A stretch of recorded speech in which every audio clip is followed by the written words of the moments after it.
خب هدفون رو بذار، یکسی جدید آوردم. هدفون رو بذار. چی آوردی؟ هدفون رو بذار، میخوام بتونم بشنوی. خیلی خوش اومدید بچه‌ها به یه قسمت جدید از پادکست دوگنم. اشباحال نیست؟ این چیه؟ این میکسرمون همیشه از این دوگما، من نمیدونستم از این آپشنا داره. اینا رو خود ریختی روش؟ دهنه بچه‌ها میشنون چیزی که من میزنم دیگه، چه که قراره دیگه الان دیگه همه چیز کنیم. اینا رو خودت ریختی روش؟ از اون هر چی میگم میخوام اینجوری واسه خودم.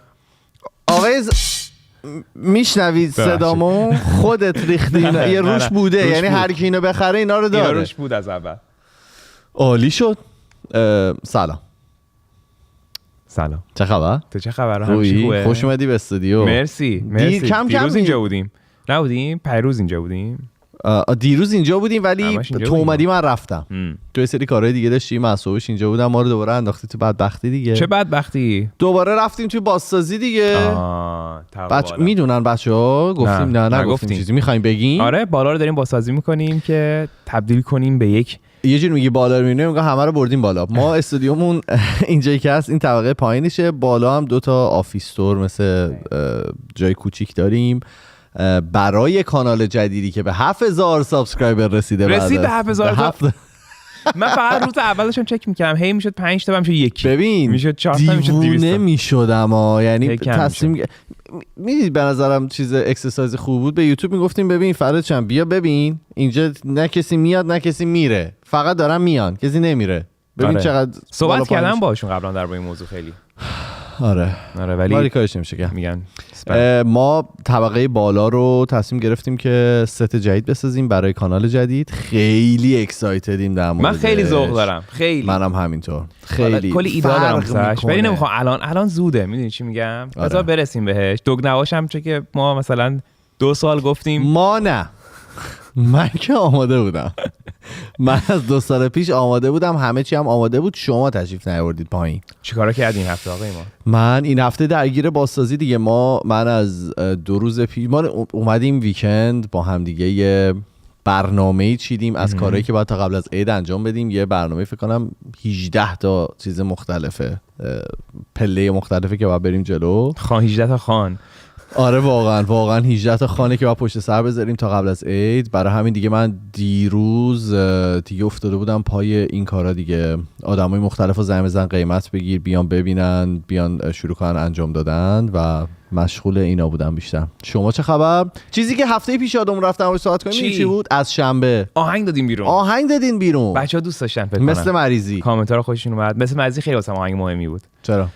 این آهنگا رو می‌دونی مثلا یه سال دارم روش نشستم روی این آهنگا، مثل مرغی که روی تخماش میشین رو بچه‌هاش میشینه. من روی آهنگا همش نشسته بودم.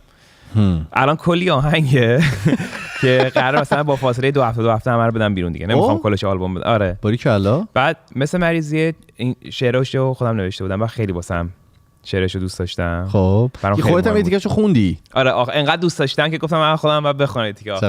شعرش خیلی واسم مهم بود و کلا آهنگ رو خیلی دوست دارم. تو خوشحالم که بچه‌ام دوستش داشتن. آهنگای مختلف، سبکای مختلف داریم. حالا چیزای دیگه‌ای که از این تیم اومده بیرون، خانم میا پلیز ولاگشون رو دادن بیرون. خجالت نمیکشی؟ چرا؟ چیه گذاشتی به من میگی ساس خدایی شبیه، جدی شبیه. آقا مادر من میبینه این ولاگا رو. خب نمیگه به شبیه. پیدا شده. اصلا همه چیش خیلی شبیه بود. راستشو میگم. من بعضی وقتا دارم شک میکنم نکنه تو رو تو جنگل دیدن بعد این داستانا رو ساختن. چون کمم نمیرم تو جنگل میدونی. خوش گذشت ولاگ. عروسکی واسط گرفتم از اونجا رو بچه نشون بده. برام بیارم. آره میاری چه دقیقه. ولاگ خیلی بهم خوش گذشت. ولاگ نمیدونم بچه‌ها اگر دیده باشن یا ندیده باشن، رفتیم یک گنبدگونه دوم. بیار نشون بده ببین چه سوغاتی برات آوردم. خدایی شبیته. دیده میشه.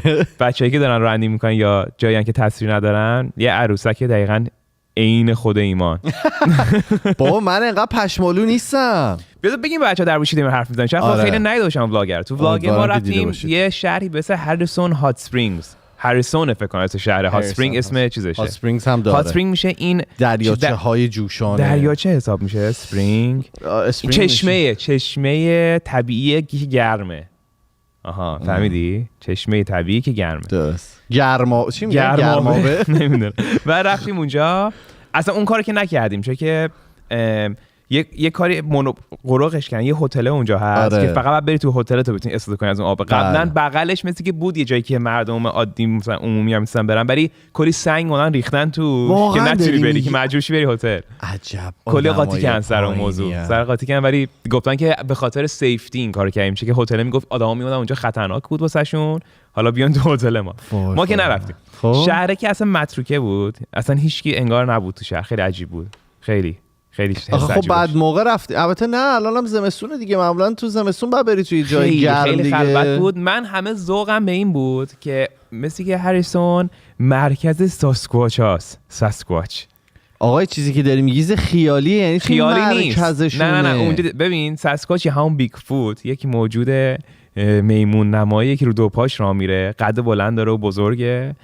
بله. آره. بعد اینا مثل که تو آدما تو جنگل و اینا رو مثلا میدیدن، گفتن مثلا بیگ فوت. در اینکه میگم بیگ فوت که جا پاهای خیلی گنده میذاشت به جا از خودش. آره.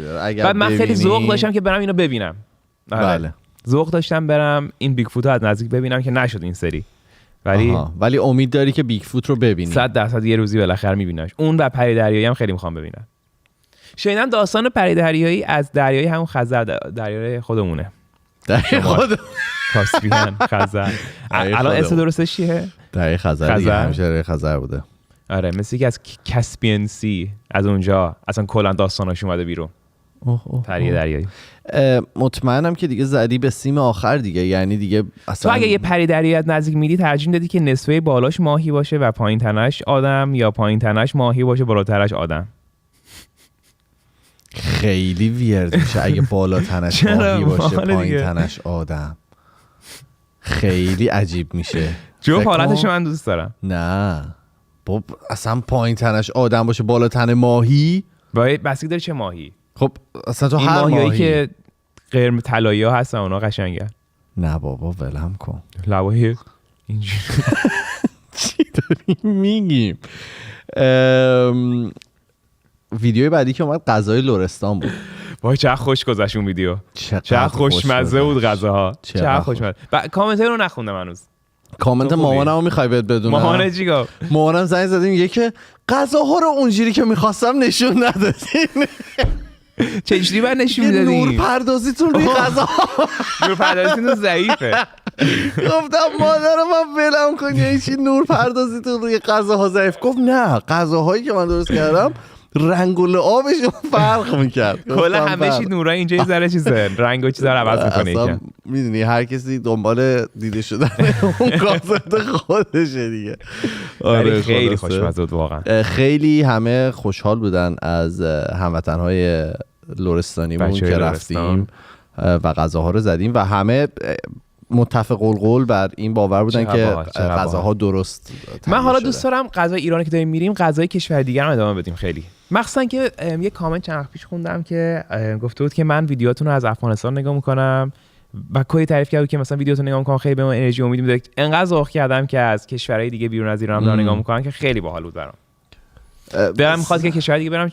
شاید ببین سختی پیدا کردن غذاست دیگه، یعنی اینجا هم مثلا نمیدونم اینجا رستورانای ایرانی هم بری میدونی غذای رستورانیه، غذای خونگی نیست. آره اصلا یعنی قابل مقایسه با هم نیستن. یعنی مثلا خوبیه این که مثلا چه میدونم مامان من درست میکنه این که اون چیز خونگیه رو داره، بعد بگردی دنبال اون آدمی که میتونه خونه. یه آقایی بود اومد اینجا هندی بودن گفت من مادرم غذای خوبی درست میکنه. آره فکر کنم راستش میگفت. فکر کنم غذای هندی خونگی بعد خیلی خوشمزه باشه، چون که تو رستوران که من خیلی دوست دارم غذا هندی. کلا تو غذا هندی باز نیستی؟ ولی نه غذای هندی باز نیستم. این کاره نیستی؟ من خیلی غذا هندی دوست دارم. غذا تند اذیتم میکنه دیگه، سخت میره سخت میاد، یه سخت میاد سخت میره. میدونی منظورم چیه؟ لیستتو برام بگو. سوزه. لیستتو واسم بگو. زیاد لیست خاصی ننوشتم، بیشتر تاپیکای خیلی بیشتر فکر تو خالی کردی رو کاغذ. چیزایی بوده که یادمون رفته از هفته‌های پیش. یه اتفاق دیگه که افتاد، کومان 500,000 سابسکرایبری شدیم. بله تبریک میگم بهت. مرسی بچه‌ها، مرسی. مرسی واقعا دستتون در نکنه. بشینین سرتون. مرسی دم تک تکتون گرم. اون قطع نمیشه الان. او قطع شد. قطعش کردم دیگه برات. اوکی. آره. من فکر کردم دوباره میخوای بیارم. مرسی بچه‌ها. مرسی واقعا دمتون گرم بابت این 500. میدونی که قول و قراری داده بودیم واسه 750 تا. واسه برای 500 قولی نه، حتما واسه 500 قول گذاشتیم. آها برای نمیدونم دوست داری بگی یا نه، ولی احتمالاً آشپزی با میا. آره دیگه وقتشه دیگه، ما دیگه قول دادیم بعد پاش وایسی. آشپزی با داوری میا. تو بعد خیلی ناراحت باشی امروز چون 100% میبازی. ببین این کاره نیستی.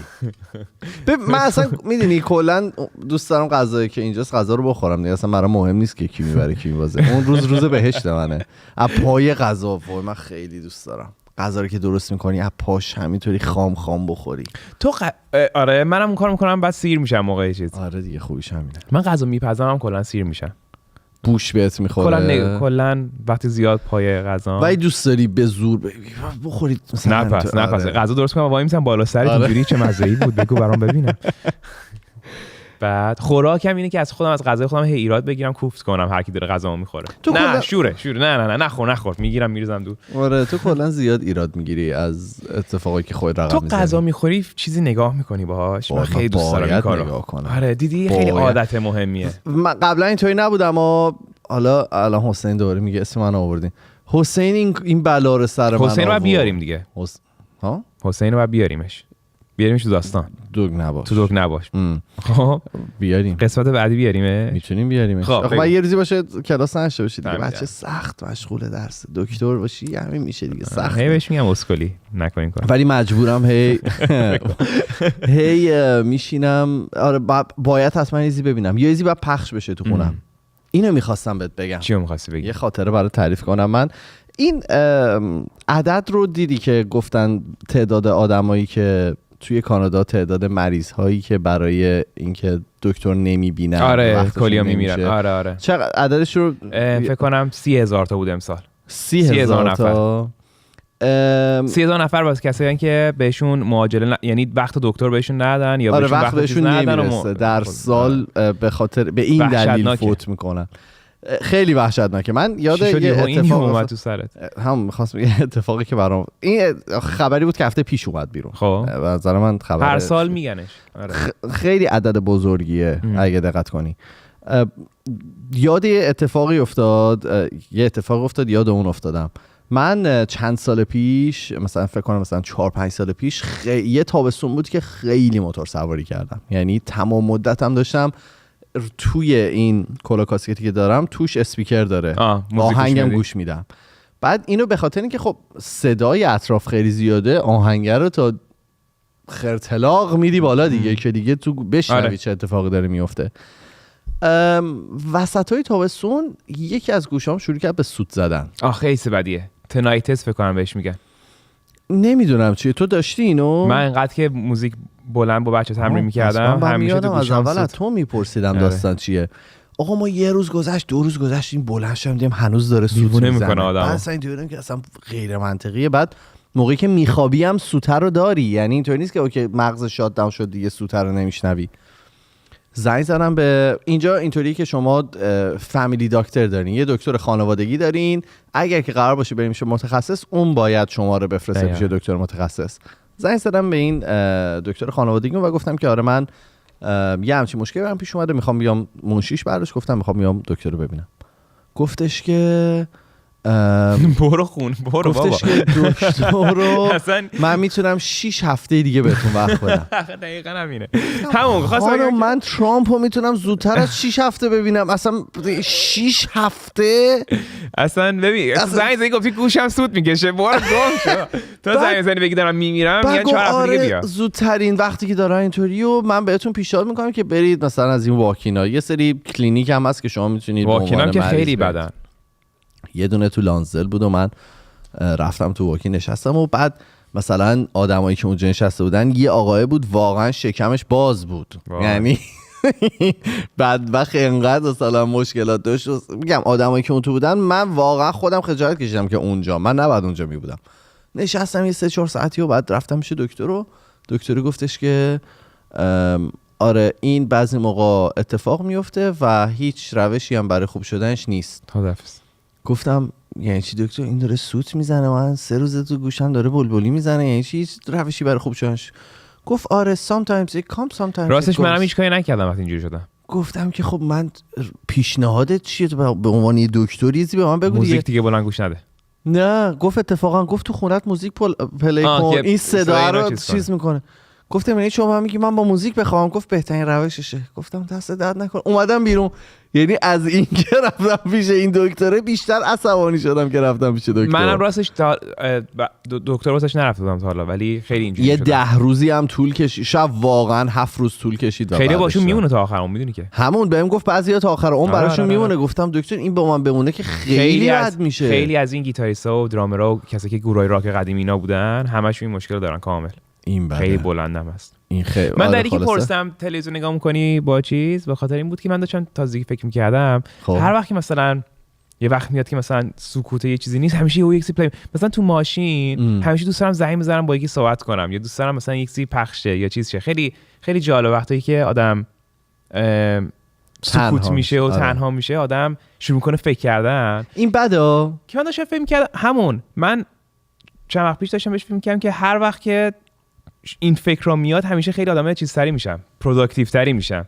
یعنی دارم سعی میکنم بیشتر مثلا گوشی رو بذارم کنار، صداها رو قطع کنم. آدم شروع میکنه فکر کردن ناخودآگاه. آدم وقتی که هیچ کاری نداره کنه، حوصله سر میره یکم، یا شروع میکنه فکر کردن. و این فکر کردن خیلی مهمه. یادم یه چیزی میخوندم توی پادکست هم داریم صحبت کردیم، این که موقعی که آدم موقعی که حوصله‌اش سر میره از همیشه کریتیو تره. دقیقاً. یعنی بازدهی هنریش میره بالاتر. همون ما اتفاقی که میفته، ما از اینکه با افکار خودمون تنها باشیم معمولا میترسیم، چون که به چیزایی فکر میکنی که ممکنه بعضی موقع بیفتی توی اون گرداب در واقع افکار منفیه.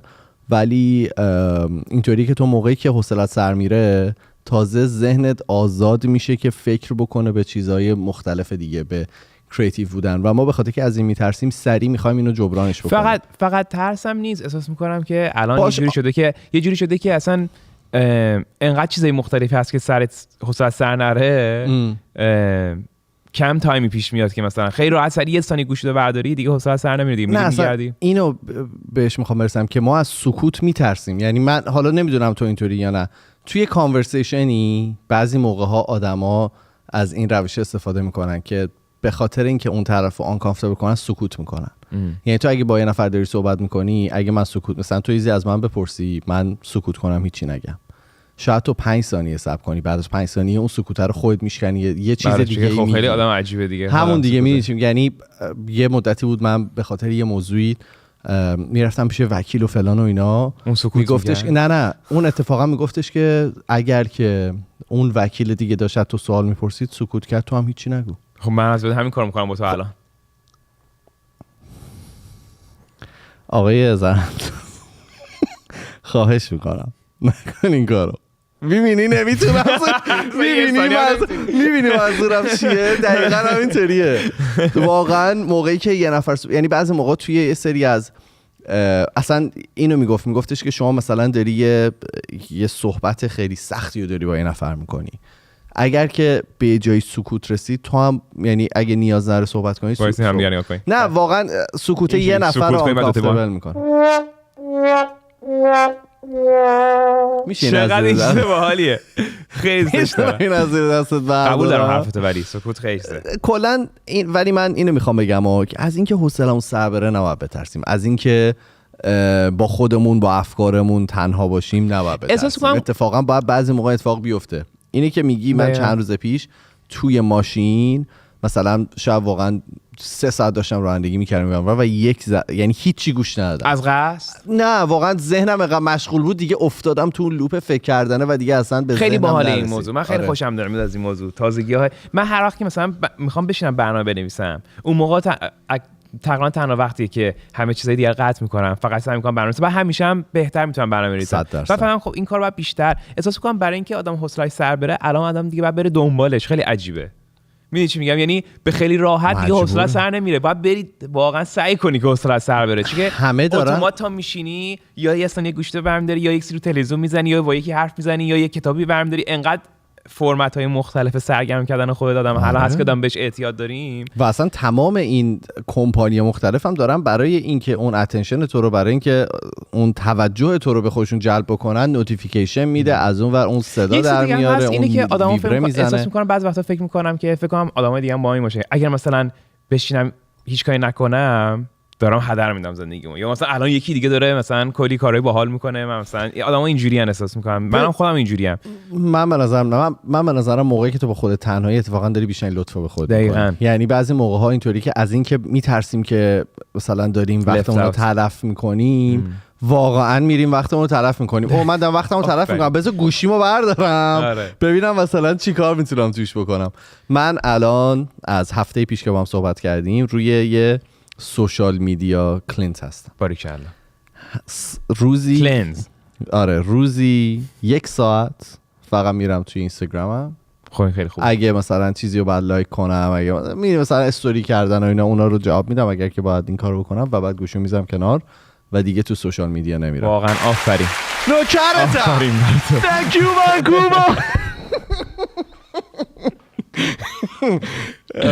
خلاصه که پیشنهاد میکنم بچه‌ها بهتون بعضی وقتا سعی کنین حوصله‌تون سر بره، شروع کنین فکر کردن، خیلی تاثیر داره.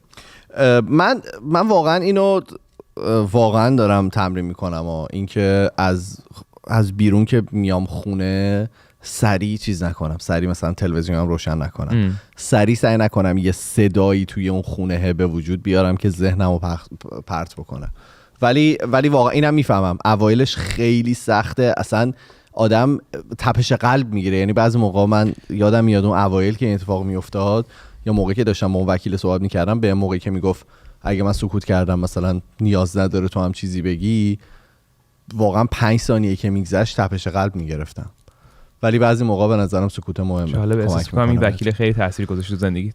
دوران خیلی بدی بود دیگه، مثلا این 3 سال کاری بود همه چی، یعنی برای کار قبلیم بود ولی خیلی تاثیر گذاشت.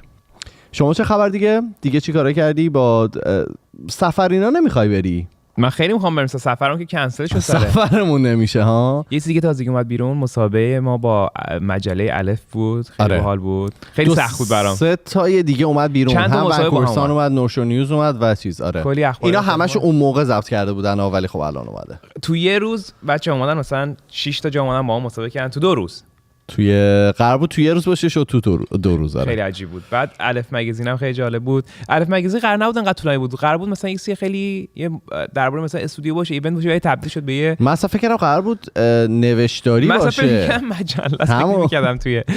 آره ولی خیلی باحال بود، خیلی خوشم اومد. آره اپیزود من بابام اینا دیده بودن ویدیو رو و اینطوری بودن که شما چقدر دقیق صحبت کردید، هیچ توپقی نزدین. گفتم پدر من یه بابایی اومد اول ما رو ترین کرد، اون کسی که از یوتیوب اومده بود.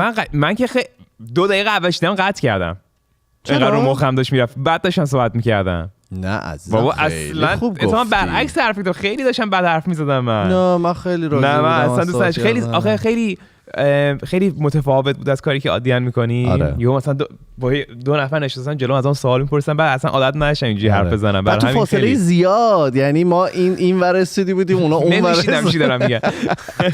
آره الف مگزین اومد بیرون. خب خیلی برام سخت بود کلا حرف زدن تو مسابقه. نه آره تو مسابقه اینا خیلی اصلا کار راحتی واسه من نبود.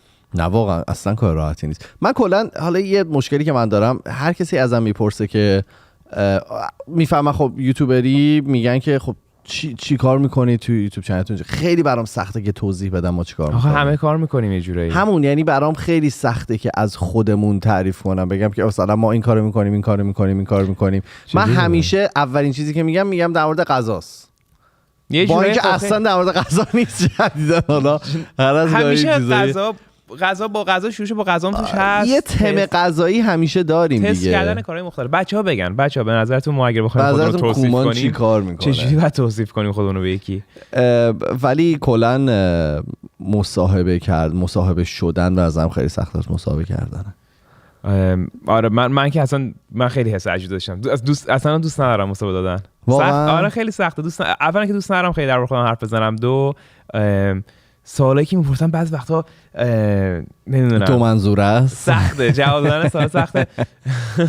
بعد هی درست حرف نمیزنم. مثلا الان تو پادکست من که توجه کنی من خیلی مثلا روون خیلی شاید صحبت نکنم، مثلا هی فکر میکنم به چیزا، بعد تو مسابقه سخت‌تر آدم روون فکر نکنه چون مثلا چند نفر غریبه نشستن جلوت. آخه توی پادکست یه جورایی اون راهی که میخوای بری و تو ذهنت قبلا داری دیگه، فقط باید پیدا کنی ببینی که مثلا چه جوری میخوای جمله رو بچینی. موقعی که سوال ازت میپرسه اینطوری که اصلا مثلا چند روز پیش این نفر با من زنگ زده بود میگفتش که بهترین کاری که بتونیم تو ونکوور بکنیم پول در بیاریم چی؟ گفتم به قرآن مثلا ببین فکر کنم، مثلا من نمیدونم جواب این سوالو برای شما.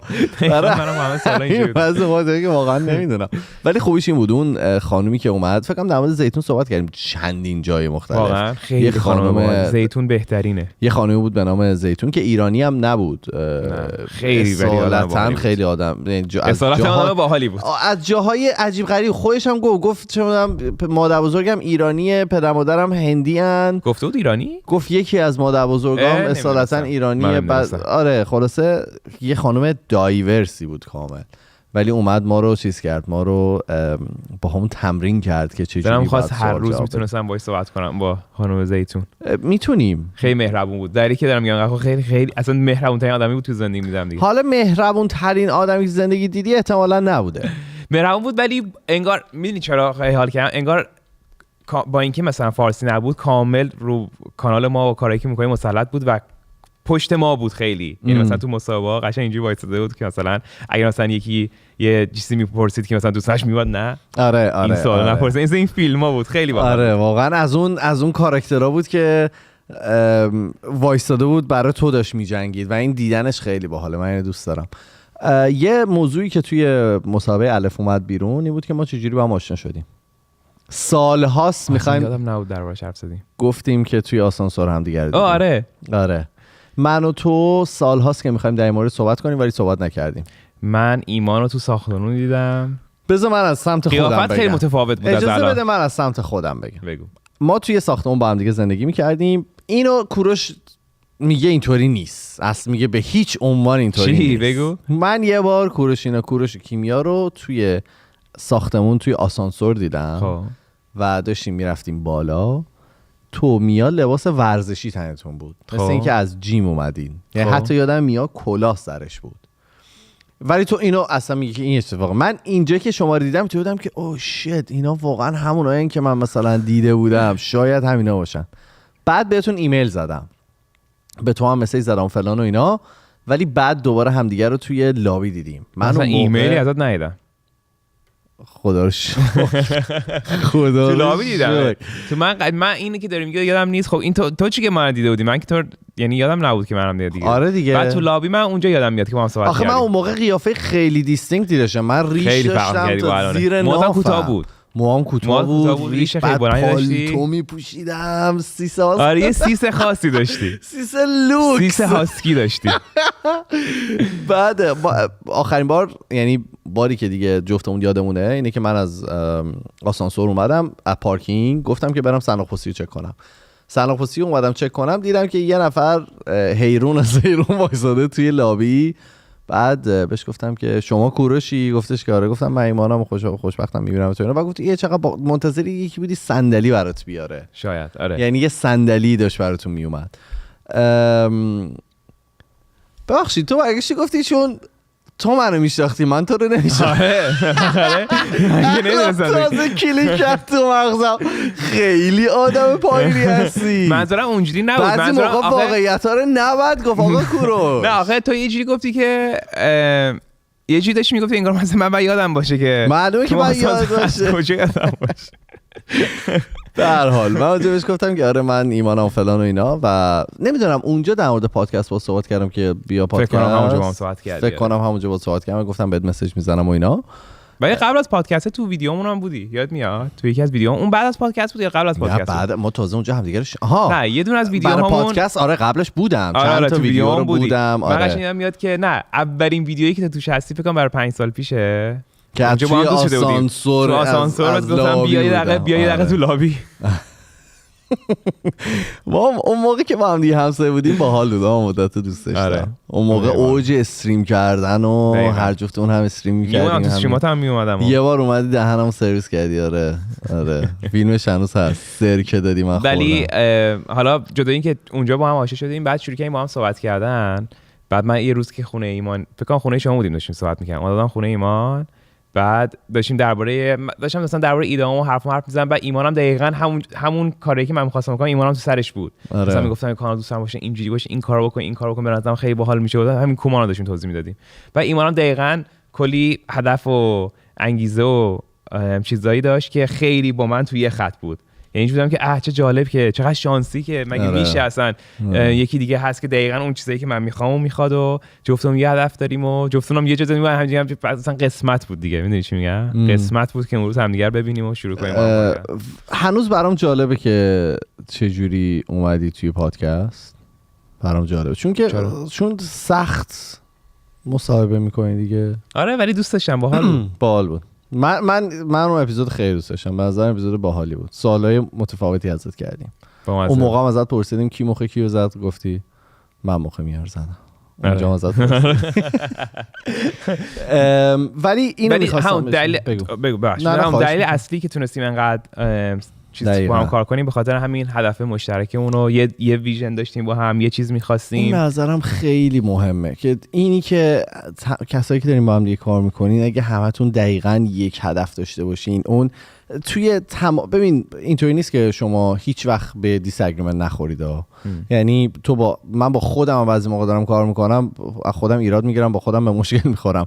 ولی این که شما اگه داری با یه نفر کار میکنی، این که از لحاظ فکری نزدیک باشید به هم دیگه برای اون پروداکت آخری که قراره از اون بیاد بیرون خیلی مهمه. خیلی مشکلاتتون رو حل میکنه، فکری و حتی راهی هم که می‌خواستیم کار رو انجام بدیم هم خیلی شبیه همه. مثلا روش کار کردن اونم این همه. یعنی اونجوری نیست که مثلا من بخوام یه کاری بکنم ایمان نخواد یا ایمان بخواد کار بکنه. جفتمون خیلی همه چیمون خیلی تو این زمینا مشترکه. آره. اسم کومانو نظر متفاوتی داریم. من یادم میاد که یکی از فن پیجامون فکر کنم میا پلیس تیپس هم بود اسمش که گفت بهمون این یه نقاشی از همون درست کرد که من رو پای تو نشستم فکر کنم. یه نقاشی خیلی چیزی هست. یه نقاشی خیلی عاشقانه‌ای بین من و تو هست. آره. بعد اونجا بود اولین بار که داشت کومان بود. من چیزی که یادمه من فکر می‌کنم اون بودش. قبل از اینکه اصلا کومان زده باشین تو ویدیوام که می اومدی این اسم رو درست کردم، کوروش ایمانو. واقعا من تو ذهنم بود که این اسم رو من باش کاماپ کردم، نمیدونم چرا. شاید دارم اشتباه میگم، شاید اسم فن پیج دارم اشتباه میگم، فکر میکنم اونه. شاید مثلا فن پیج دیگه ای بوده، شاید چیز دیگه بوده. ولی اکثر یادم من قرمز تنم بود. من احساس میکنم که بچه‌ها این اسم واسمون انتخاب کردن، من تو در نیاوردیم. ولی اگر خودش بهم مسیج بزنه بگه خیلی واسم خیلی دوستم یادم بیاد کی الان همه به مسیج زدن ما بودیم فکر کنم، ولی یکی از فن پیجام بود. آره یعنی تقریبا 90% مطمئنه. یعنی این اسمو رومون گذاشته بودن، رو من و تو. بعد ما به صورت یه جوکی گفتیم می‌خوایم این اسمو بذاریم بخندیم. بعد گفتیم اینو بذاریم تا یه اسم بهتر پیدا کنیم. آره تو دوست نداشتی کومانو؟ نه اینجوری تو سرم آخه چیز بود دیگه، یک مثلا کوروش ایمان کومان نمیشه که میدونی. آره بالیش اینه با خارجی که صحبت می‌کنی مثلا اسم کانالو بهشون میگی، به ایمان میگن کومان، به من میگن کومان، فکر می‌کنن اسممونه. آره نه بهشون توضیح میدیم میگن این که خیلی ابویس بود، با چرا نفهمیدیم؟ میگن واقعا نمیدونن چرا نفهمیدیم. کوروش ایمان با هم دیگه بزنیش میشه. من خیلی اسم رو دوست دارم الان که گذشته به نظرم باحال‌ترین اسم. خیلی آماده تتو هستی در 750 تا؟ برای 1 میلیون چیکار می‌خوایم بکنیم؟ 1 میلیون برای یه کار گنده انجام بدیم. دوست داری چیکار کنی؟ یه هواپیما میگه میمیرم. 1 میلیون این ایده بدی نیست، ولی واسه چیزا چی؟ ایده واسه 1 میلیون چیز کنیم، لایو بریم جلو بچه‌ها اجرا کنیم برنامه شهرهای مختلف. من خیلی دارم به این فکر میکنم که تور بذاریم. من خیلی دوست دارم. 1 میلیون شدیم. چون ببین خیلی مسیج از این ور اون ور میگیریم که شهر ما نمیاین، این ور نمیاین، اروپا نمیاین، کانادا نمیاین. من خیلی دوست دارم. برای 1 میلیون باحال میشه. ولی خب از اون ورم از زندگی میافتیم دیگه. تو اگه بخوای بری مثلا یه ماه بخوای بری ویدیو کی بسازه؟ نمیتونی تو سفر ویدیو هم، مگه اینکه دیگه ولاگی تور دیگه بزنیم به دل جاده دیگه. آقای یه از این اتوبوسا بگیریم بیافتیم تو کانادا کل دنیا. کل دنیا. من خیلی دوست دارم. من میگم من الان یکی از کارهای خیلی بزرگی که میخوام بکنم تو زندگی و بزرگ کنم مهمی که میخوام انجام بدم سفره. من خیلی الان احساس میکنم که گیر کردیم اینجا. سفر میخوای بری؟ خیلی دوست دارم این سفر برم. اصلا یه جوره حالت کارا خیلی زیاده وقت نمیشه. یه حالت کرختی گرفتم تو ونکوور. هواشم حالا باحالیش اینه. سپرینا دوستان رفتن مکزیک.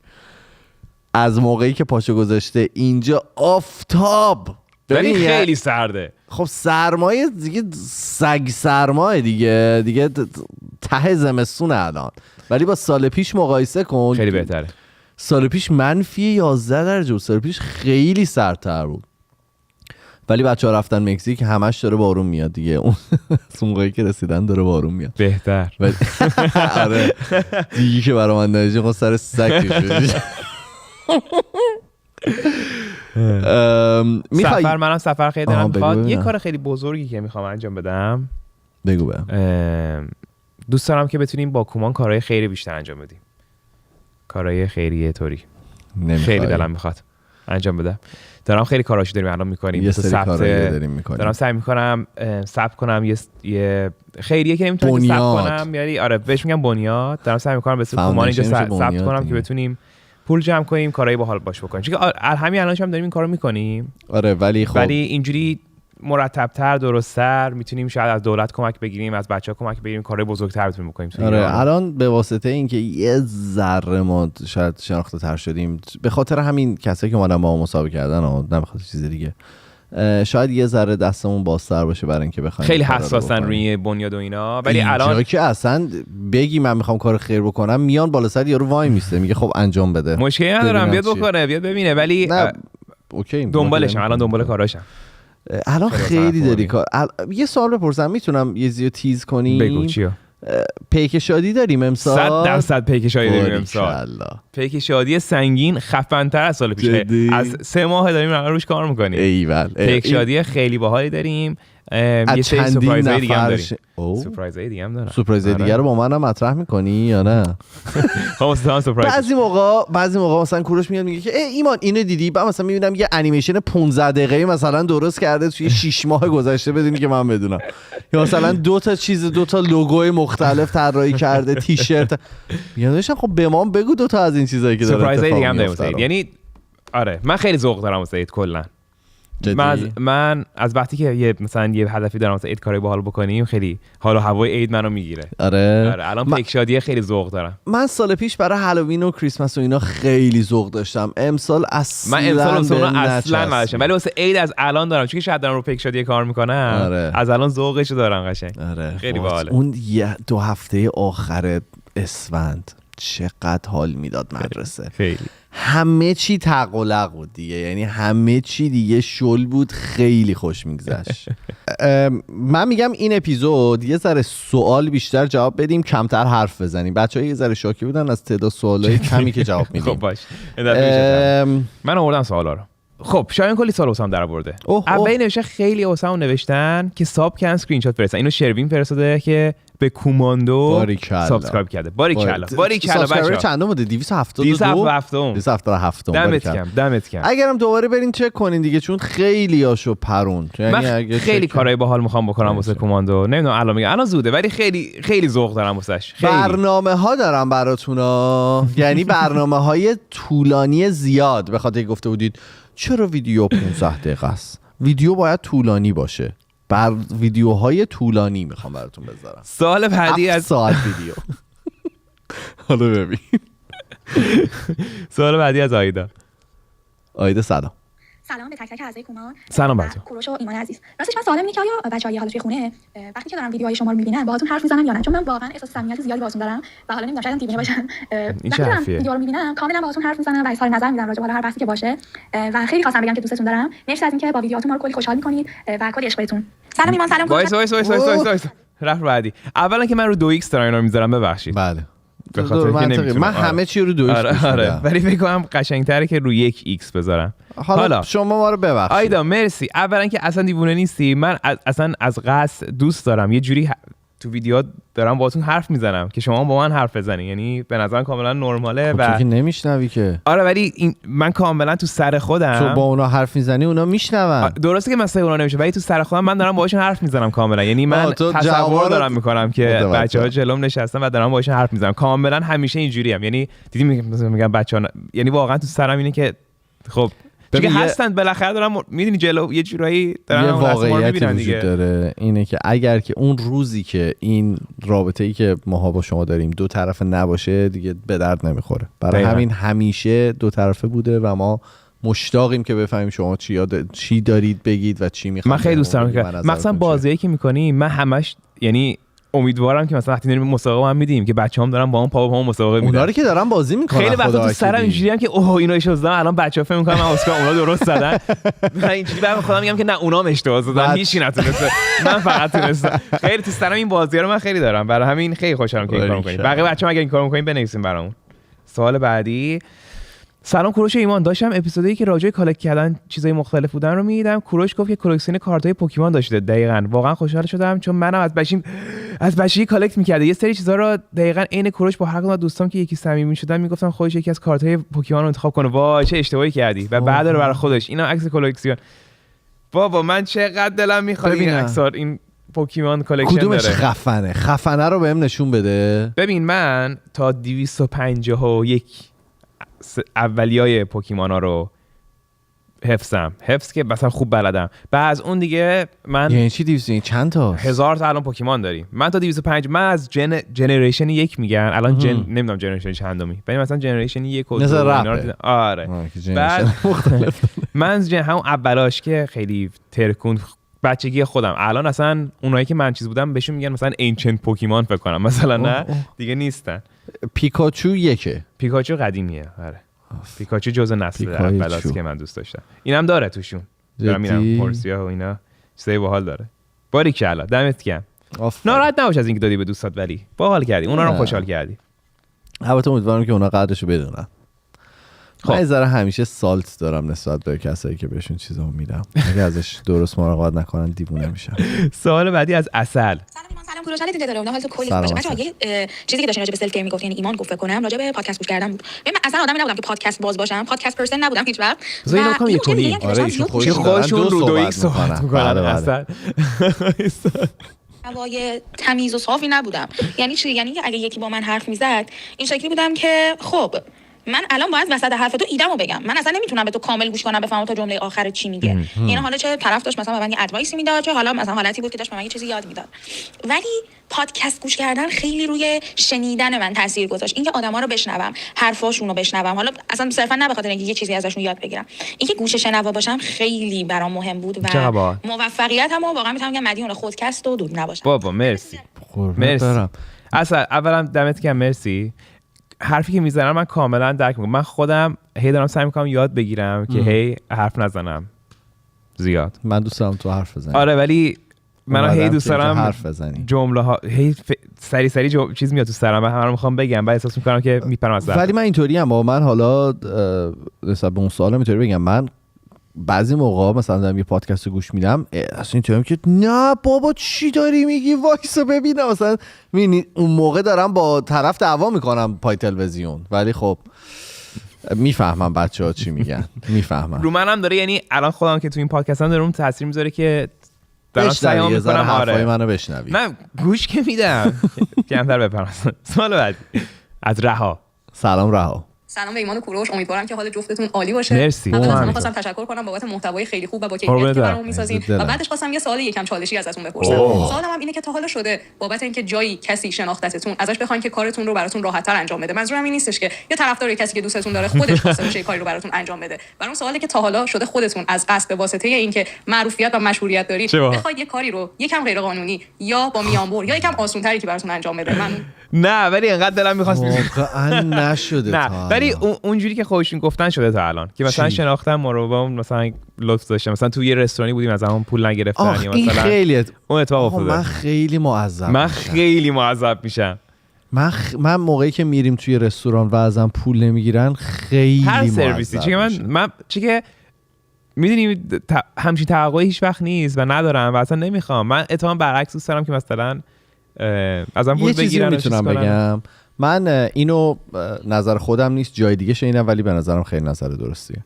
این که مثلا اگر که دوست من یه بیزنسی را میندازه، تایر عوض میکنه، خب به نظر من اون تخفیفه رو تو باید به بقیه بدی، نباید به دوستای خودت بدی. یعنی من این که مثلا اگر که منو میشناسی و این تخفیفه رو به من میدی، به نظر من اشتباهه. تو به یه نفر این تخفیفه رو بدی که مشتریش بکنی. میفهمم چی داری میگی، من میفهمم تو چی میگی، ولی خیلی بعضی مثلا اون دفعه نمیدونم گفتم یا نه، رفتم یه رستورانی بعد به اون مثلا کلی چیزای دیپای مختلف داده، اومدم خونه خیلی خوشحال بودم چون کلی مثلا کشک بادرنجون و بورانی و مثلا چند فلان رو اینا داشتم که بخورم، ولی ته دلم خیل خجالت کشیدم که برای اینزا پول ندادم. آره یعنی منم دقیقاً اینم. اونی هم که رفاقت‌ام میگی میفهم چی میگی، ولی به نظر من نمیشه دیگه. مثلا دوستات که نمیتونی چیز بگیری که الان مثلا حسین فردا روزی دکتر بشه، من ازش میخوام که من پول بگیره. دکتر که هست ولی خب تو کار داره. یه قرون به حسین نمیدم وقتی برم پیشش، وقتی دکتر تو که نمیری پیشش. اگر برم نه ببین مثلا تو این حرفو میزنی تو دنیای خودمون، حتی تو اینجوری نیست. تو مثلا یکی از رفیقات مثلا بهت میگه مثلا منو کمک کن مثلا تو چیز سوشال میدیا، تو هیچ وقت تا حالا شده پول بگیری؟ نه ولی منظورم اینه که اون متفاوته. ولی اگر که تو یه باجتی داری برای اینکه بخوای یه تبلیغی انجام بدی یا پول یه تخفیفی بدی، به نظر من اونو باید دوستای تو هم باید این رو درک بکنن. آره میفهمم چی میگی، ولی رو کاغذ. ولی من تا حالا نشد دوستام واسه هیچ کاری که من میتونستم واسهشون انجام بدم پولی بگیرم. تو هم همینطوری. ما هیچ کدوم اینجوری نیست، ولی میفهم منظورت چیه، ولی اینجوری نیست. خب از اون برم تا حالا سوء نکردم از مثلا کسی منو بشناسه مثلا بخوام کاری غیر قانونی یا کاری مثلا بگم مثلا من سریع‌تر کنم یا فلان بکنم، اینا نه تا حالا نکردم. اینجا بگم یه دفعه تنها جایی که به من خیلی کمک میشه تو بانکه. میشناسن کمتر اذیتت میکنن اینجا تو بانک‌ها، چون اینجا تو بانک بخوای بری پول خودت هم بخوای بگیری از 1000 میخوای پولت چیکار کنی؟ آقا من میخوام بزنم به دردم، چیکار داری میخوام پولم چیکار کنم؟ خب چیزای اینجوری زیاد شده مثلا میگم که مثلا شناختن مثلا، ولی خودم نخواستم. آره و بعدم این که من کار غیر قانونی خیلی اذیتم میکنه، یعنی اصلا میره رو مخم و میجوه منو. من نه میدونم، برای همین گفتم بگم دیگه، من خیلی اذیت میشم، اصلا نمیتونم کار غیر قانونی بکنم. نه من زیاد چیزی رو مخم نمیره، ولی روی اون تناب من یعنی اگر یکی بیاد مثلا واسه من یه کاری رو یه پارتی بازی بکنی راه بندازه کنم ناراحت نمیشم، اینجوری میشم دمت گرم مرسی نوکرتم هستم بکن تا جایی که میتونی. ولی من هیچ وقت خودم نمیگم، یعنی من اتفاقا من اینو هم در تو دیدم، هم که اگر یه مثلا میریم یه جا میشناسنمون و طرف مثلا میخواد یه تخفیف چیزی بده، تو میگی ببین اگه برات بد میشه تو خدا این کارو نکنه. یعنی آره خیلی ناراحت میشم. آره من اصلا دوست ندارم. مثلا شده مثلا دیدم مثلا یکی می‌خواست تخفیف بگیره، بعد حس میکنم که مثلا داره مثلا بعد به منیجرش فلان بهش گفتم با اصلا نمیخوام، من تخفیف نمیخوام به خدا، چون اصلا خودشون خواستن تخفیف بدن که همه همین که ما یه بار با مامانم رفتم اینجا رستوران، ببخشید بس در اینجا ازم غذا پول فکر کنم اکبر جوجه بود. خب رفتم اونجا ازم پول نگرفتم، اون خیلی با تریپ بود خدایی. جلو مامانم خیلی مثلا اینجوری بودم که معذب بودم خیلی‌ها که ازم پول نگرفتم، ولی جلو مامانم اینجوری بودم که ببین دیگه نوکرتم دیگه پسر موفق شد. بابا اصلا هر بار من یا مثلا خواهرم یا مامانم مثلا جایی باشم، مثلا یک بارم نشه جلو اونا کسی بیاد مثلا با من سلام کنه. مثلا هر وقت تنهام آدما میان با من سلام میکنن، خوبی کوره چه خبر از این حرفا، ما اینا مثلا هیچکی اصلا باورم نمیشه. حالا من مامانم به واسطه اینکه تو چند تا ویدیو خودم بوده، مامان منو بیرون میشه، یعنی من خودم نیستم، ولی مثلا مامانم میره خرید میگه ای شما مامان ایمانی مثلا بیاین فلان چیز مجانی. مامانم همه رو قبول میکنه. مامان اگه دوباره پیشم باشه میبرمش. آره یه تور بعد برم یه جایی که مطمئن باشم یکی میاد با من سلام کنه، میتونم پوز بدم به مامانم. ببین اومد با من سلام کرد. آره اون کارو میتونی بکنی. ولی این که اینا بگم این که همین که یک نفر تو رو میشناسه به نظر من خیلی باحاله. یعنی من دیگه نیاز به چیزی دیگه ندارم. همین که شما من دیدی و سلام کردی دیگه برام، من تا 3 ساعت دیگه شارژم. جدی میگم نیاز به چیز مجانی نیست واقعا. دقیقاً. سوال باحالی بود. سوال بعدی از غزل. سلام به کوروش ایمان عزیز، خسته نباشین. اسم من غزله. خواستم بگم که الان داشتم اپیزود 12 رو گوش می‌دادم. یا غزال. شما برای سلف کیر چیکار می‌کنید؟ خواستم بگم من در همین حین که داشتم پادکستتون رو گوش می‌دادم در حال بافتن یک ژیله بودم و برای سلف کیر من خودم هنر رو بهترین راه می‌دونم. گفتن بافتن یه چیزی نفهمیدم راستش. بافتن چی؟ یه بار دیگه میتونم ببینم بافتن چی بود؟ داشتم پادکستتون رو گوش می‌دادم در حال بافتن یک ژیله بودم. ژیله چیه؟ برای سلف کیر من خودم هنر رو بهترین راه می‌دونم. اون جلیقه است. مثل نقاشی کشیدن روی بوم و من آواز می‌خونم، گیتار میزنم، کتاب میخونم، آهنگ گوش میدم، عکاسی میکنم. چقدر باحال. کلی کار اینجوری و به نظرم حتی کمان دیدنم میتونه مال سلف کیر باشه. مرسی کلی، واقعا خیلی خوشحالم که چقدر باحال که اینقدر هنرمندی، هم ساز میزنی، هم نقاشی میکشی، هم میبافی، هم همه کار. واقعا مرسی، اصلا واقعا افتخار میکنیم به این همچین آدمایی که ویدیو نگاه میکنن. همتون آدمای باحالی هستین جدی.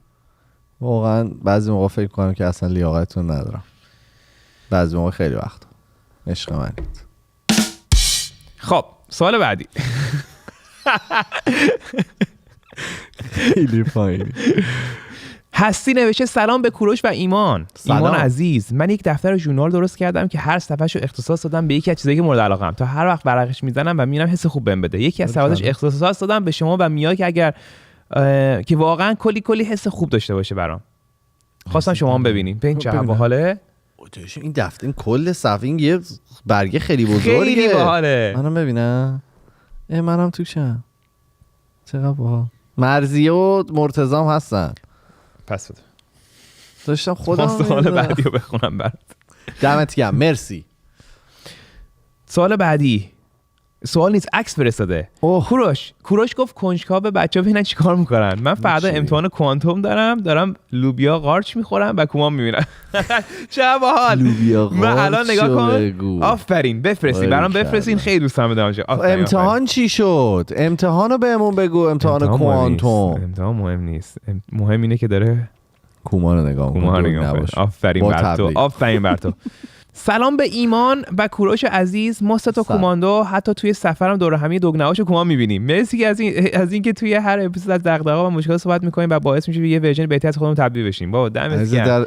ببینم میتونم ببینم یکی از لحظه‌های دوست داشتنی که از سفرم باقی مونده این عکس بود. دوستتون داریم از طرف حنا فاطمه ریحانه. حنا فاطمه ریحانه سلام. پیتزا می‌خورم ما رو نگاه می‌کنین. جواب چه پیتزایی داری بابا، نکنید دیگه. دلت پیتزا خواست؟ دلم پیتزای ایران خواست. امیدوارم هر جا که هستین شاد و سلامت باشین و واقعا مرسی که ویدیومو نگاه میکنید. دمتون گرم. سوال بعدی. سلام به ایمان و کوروش عزیز، سلام قشنگم، حسین و هلیای عزیز. یه سوال داشتم ازتون، اینکه میشه بهم بگین که سرنوشت کلوخ چی شد؟ میشه لطفاً اینو کلوخ من خیلی ذهنمو درگیر کرده. و اینکه راجع به اهمیت دادن به خودمون تو پادکست صحبت کردین. من روزایی که میخوام به خودم اهمیت بدم، برای خودم چون خیلی آدم شکمویی هستم، برای خودم بعضی وقتا که حوصله داشته باشم، وقت داشته باشم، خورش ماست درست میکنم میخورم. اصالتا اصفهانی ام. خیلی حال میده، خیلی میچسبه، خیلی هم جاتون رو خالی میکنم. یه روزایی هم برای خودم ماکارونی درست میکنم، میشینم تو اتاقم و روزایی که مرخصی هم دیگه بیشتر صرفا فقط ویدیوهای کومانو میبینم. شاید اپیزود اون چیپسه که گوش خر بود اینا رو شب بالای 10 دفعه دیدم. خیلی خفنی. مرسی کلی. کلوخ که سرنوشتش مشخصه. آره کلوخ تا همیشه با ماست. کلوخ و مایکل همیشه هستن. من دوست داشتم که کلوخو ببرم پیش مولک. ببر بدار پیشش. دارم حالا اینو میگم دیگه، میخوام یه جای جدید برای مولک درست کنم، بزرگ، اتوماتیک. اتومات با تمام امکانات. آره. الان دیگه AI مده. مرسی کلیاتی، واقعا خوشحالم کردی. چقدر باحال که غذا درست می‌کنی خودت. خورشت ماست خیلی خوبه خدایی. بهترین کارو می‌کنی. آفرین برای این سلف کیر و به خودت میرسی و خودت خوشحال می‌کنی و دمت گرم. سوال بعدی از رضا. رضا سلام. سلام. امیدوارم که خوب باشید. سعی کنم خیلی کوتاه حرفمو بزنم. هممون روزایی رو داشتیم تو زندگیمون که ناراحت بودیم، تنها بودیم و به واسطه این حال فرصت، یعنی انرژی و توان انجام هیچ کاری رو نداشتیم و صرفا نمیدونم توی تنهایی خودمون نشستیم و با اون حال سعی کردیم کنار بیایم. تو تجربه من دیدن ویدیوی شما با این حال و احوال خیلی همیشه بوده و باعث شده که من بتونم از اون حالا هوا بیام بیرون و امیدوارتر شم نسبت به اون حالی که بوده و ممنون ازتون بابت این کار بزرگیه. به هر حال ارزشمند، خیلی ازش ممنونم و الانم که دارم این وایسو میگیرم تقریبا چند ساعت دیگه عازمم برای چی؟ برای سربازی اپیزود بعدی که میاد دیگه نمیتونم ببینم. فکر کنم دیگه بره تا 8 اپیزود 8 رو بتونم ببینم و ممنون ازتون دیگه. اینجا هم به یادتون هستم. رضا وایسا رضا ما هم به یاد تو هستیم. عکسش هم فرستاده رضا ببینم بهش میاد. خیلی خیلی سیستم خفنی داری رضا، خیلی خوش تیپ و باحال هستی و بدون که ما هم به تو فکر میکنیم و دمت گرم واسه این مسیجت. مرسی واسه این انرژی که بهمون میدی، مرسی که اینقدر ازمون تعریف میکنی. واقعا افتخار میکنم به تک تک شماها، شما که نگاه میکنین، تو رضا و بقیه بچه‌ای که ما نگاه میکنن. واقعا دمت گرم. امیدوارم که کلی تو زندگیت شادی و خوشی باشه. دوران سخت اینجوری همه داریم میگذره و آره امیدوارم یه روزی برسه که برگردی به این نگاه کنی و ببینی که این فقط یه تپه خیلی کوچیک بود. 100% اینطور خواهد بود. 100%. 99% اینطوریه. سوال بعدی از نگین. سلام بر شاه شاهان کوروش و پادشاه ایمان آباد. امیدوارم حال هر دوستون خوب باشه. شاه شاهان کوروش همینی که گفت پادشاه برو. من می‌کنم آدمای تاکسیک زندگیمو حذف کنم و این آدمای سمی توی هر کاتگوری و دسته‌بندی که باشه مهم نیست. آدم سمیه باید حذف بشه. حالا ممکنه آدمی باشه که خیلی حرف بد بزنه، آدمی باشه که خیلی وایب منفی بده، آدمی باشه که فقط تو رو به خاطر کارهایی که منفعتایی که بهش میرسونی بخواد تو رو، و یا آدمی باشه که اصلا تو رو ایگنور کنه. اینا همشون آدمای سمیان و خوشبختانه من میتونم با افتخار بگم یکی از کارهایی که همیشه انجام میدم برای سلف کیر همینه که این آدمای سمی رو آفرین بر تو که به این حد از چی میگن خودشناسی مادی که میدونی چه کسایی تو زندگی سمیان و میدونی چه کسایی دوست نداری، انرژی رو دوست نداری، برات خوب نیستن و اینا رو حذف کنی از زندگی. کار خیلی سختیه. دمت گرم. اینم بگم از اون ورم آدما رو تا به یه مشکلی میخورین قطعش نکنید دیگه. یعنی اگر که براتون مهمه یه تلاشی باید بکنید. 100% نه فکر کنم منظور از سمی با اینی که آدم یعنی به این نتیجه رسیده که دیگه این سمیه اصلا بعضی چیزا رو نمیشه درست کرد، ولی بعضی چیزایی که اونجوری که با ارزشی که 100% آفرین. ببین دقیقاً همینطوریه. اگر که به این نتیجه رسیدی و دیگه راه برگشتی وجود نداره دیگه. این چیه؟ راه برگشت تو سوله است؟ دگنماشو گوش میدم. کجایی؟ باره جرسقی داره دگنماش گوش میده. توی ترن چقدر باحاله. چقدر تو خفنی بچه‌ها. واقعا انقدر دوست دارم برم بالا این جرثقیلا که با پله میرم بالا و خیلی دوست دارم. به نظر میاد.